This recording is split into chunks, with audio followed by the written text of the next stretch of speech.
Alors David le console, puis lui dit qu'il pourrait lui donner un coup de pouce contre 50 000 $ en cash, qu'il lui fera parvenir discrètement en échange d'un petit service. Assassiner 3 personnes.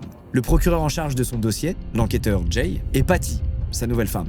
Il espère que leur mort ralentira au maximum la procédure, ou lui permettra même d'échapper à une condamnation. Parce qu'il est persuadé que si Patty révèle tout ce qu'elle sait, en plus de Cinnamon, alors il risquera sûrement carrément la peine de mort. À Steinhardt de trouver une manière de la faire assassiner en prison, puisqu'elle attend elle aussi derrière les barreaux, peut-être en soudoyant une codétenue qui serait prête à la poignarder. Mais Steinhardt, en entendant tout ça, il est terrifié. Il veut pas du tout se mêler d'une affaire aussi sordide, et donc il révèle tout à un surveillant. Les enquêteurs lui proposent donc de rentrer dans le jeu de David pour le piéger, chose qu'il accepte immédiatement dès sa sortie de prison. Pendant plusieurs semaines, David reste en communication avec lui par téléphone, et tout est évidemment enregistré. Steinhardt lui demande s'il veut seulement blesser Jay et le procureur, ou s'il veut vraiment les tuer. David lui répond froidement qu'il les veut morts. D'ailleurs, pour prouver qu'il est sérieux, il lui fait même envoyer 10 000 $ d'avance. À l'extérieur de la prison, c'est le frère de David qui se charge de convoyer l'argent, persuadé de rendre un service à un ami de son frère, sans se douter un instant qu'il est en fait en train de payer un faux assassin. Une preuve de plus qui montre que David est prêt à sacrifier toute sa famille pour ses propres intérêts personnels. Ce complot va sceller le destin judiciaire de David.